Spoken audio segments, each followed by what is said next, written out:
Shalom bagi kita semuanya. Firman Tuhan untuk kita hari ini judulnya Kuasa Tuhan Nyata dalam Kelemahan Kita. Ayat firman Tuhan untuk kita dari Matius 8 ayat 17. Dialah yang memikul kelemahan kita dan menanggung penyakit kita. Saudara-saudari yang dikasihi Tuhan, pernahkah kita melihat keberhasilan orang lain lalu berkata dalam hati, mengapa saya tidak seperti dia? Kita melihat orang sukses, kita merasa gagal. Kita melihat orang lain sehat, kita merasa lemah. Kita melihat orang lain memiliki kemampuan yang tidak kita miliki, lalu kita mulai minder dan merendahkan diri sendiri. Tetapi kita perlu menyadari bahwa Tuhan tidak pernah meminta kita menjadi seperti orang lain. Kita boleh belajar dari keberhasilan orang lain. Kita boleh meneladani kerajinan, kreativitas, iman, dan ketekunan mereka. Tetapi jangan sampai kita membandingkan seluruh kehidupan kita dengan kehidupan orang lain. Setiap orang memiliki perjalanan yang berbeda. Tidak ada manusia yang sempurna. Peribahasa mengatakan tak ada gading yang tak retak.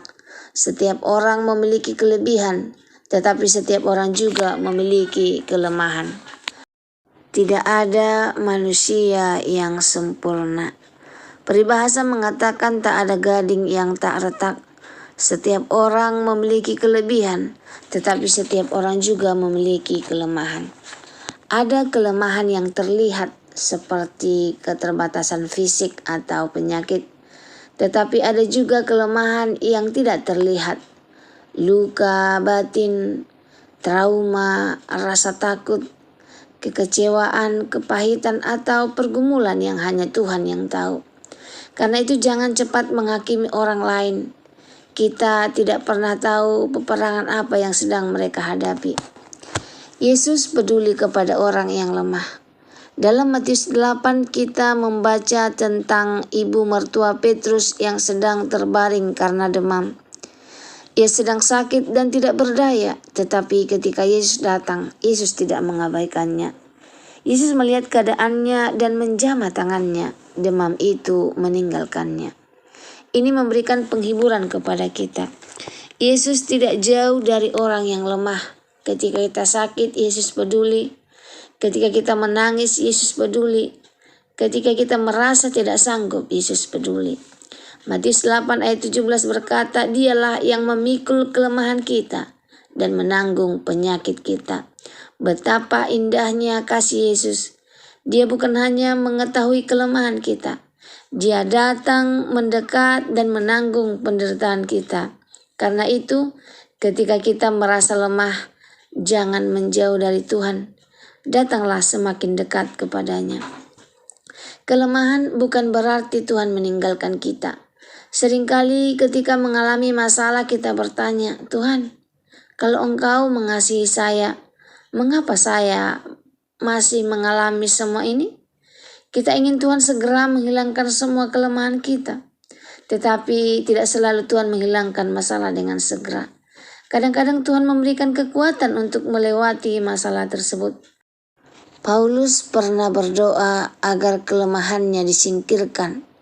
Tetapi Tuhan berkata dalam 2 Korintus 12 ayat 9, cukupkanlah kasih karuniaku bagimu, sebab justru dalam kelemahanlah kuasaku menjadi sempurna.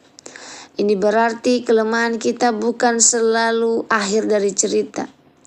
Dalam tangan Tuhan, kelemahan dapat menjadi tempat di mana kuasanya dinyatakan. Mungkin kita berkata, saya tidak mampu. Tuhan berkata, kasih karuniaku cukup bagimu. Mungkin kita berkata, saya terlalu lemah. Tuhan berkata, aku akan menjadi kekuatanmu. Jangan mengasihi diri sendiri. Mengakui kelemahan itu penting. Tetapi jangan sampai kita terus-menerus mengasihi diri sendiri. Ada perbedaan antara berkata, saya lemah, tetapi saya membutuhkan Tuhan. Dengan saya lemah, jadi saya tidak bisa melakukan apa-apa. Yang pertama membawa kita kepada Tuhan, tapi yang kedua membawa kita semakin terpuruk. Karena itu jangan biarkan kelemahan menjadi alasan untuk berhenti. Mungkin kemampuan kita terbatas, tetapi tanyakanlah, Tuhan, apa yang masih dapat saya lakukan untuk-Mu? Mungkin langkah kecil kita tidak masalah. Mungkin yang kita miliki sedikit tidak masalah.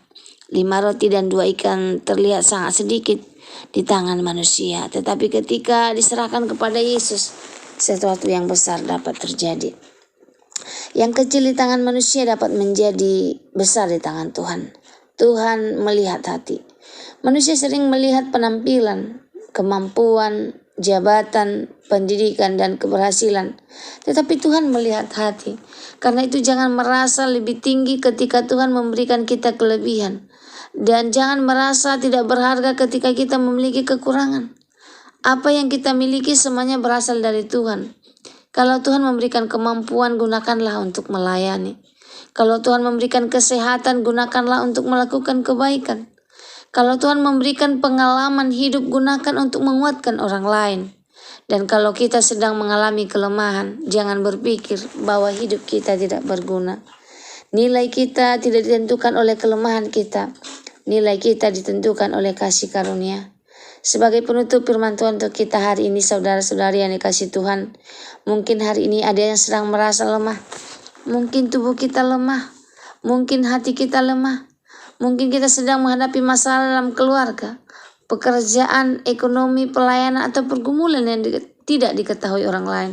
Tetapi hari ini Tuhan mengingatkan, cukuplah kasih karuniaku bagimu. Jangan membandingkan hidup kita dengan orang lain. Jangan membenci diri sendiri karena kelemahan kita. Jangan merasa Tuhan telah meninggalkan kita. Yesus mengetahui kelemahan kita. Yesus mengetahui air mata kita. Yesus mengetahui perjuangan kita. Dan Dia tetap berkata, Aku menyertaimu. Kekuatan terbesar seorang percaya bukanlah ketika ia mampu berkata saya kuat. Tetapi ketika ia mampu berkata, Tuhan saya lemah, tetapi saya percaya kepadamu. Mari kita serahkan seluruh kelemahan kita kepada Tuhan. Sebab ketika kita lemah, kuasa Tuhan justru dapat dinyatakan dengan sempurna. Terima kasih. Inilah renungan untuk kita hari ini. Kita sama-sama berdoa. Tuhan Yesus, kami datang kepadamu dengan segala kelemahan kami. Ketika kami merasa tidak mampu, kuatkanlah kami. Ketika kami takut, teguhkanlah iman kami. Ajar kami untuk tidak membandingkan diri dengan orang lain, tetapi percaya bahwa Engkau memiliki rencana bagi hidup kami. Biarlah kasih karunia-Mu selalu cukup bagi kami, dan pakailah hidup kami untuk menjadi berkat bagi orang lain. Dalam nama Yesus kami berdoa dan mengucap syukur. Amin. Jika saudara merasa terberkati dengan firman Tuhan hari ini, saudara boleh like, komen, dan share, sehingga semakin banyak anak Tuhan yang merasa terberkati. Terima kasih, Tuhan Yesus memberkati. Shalom.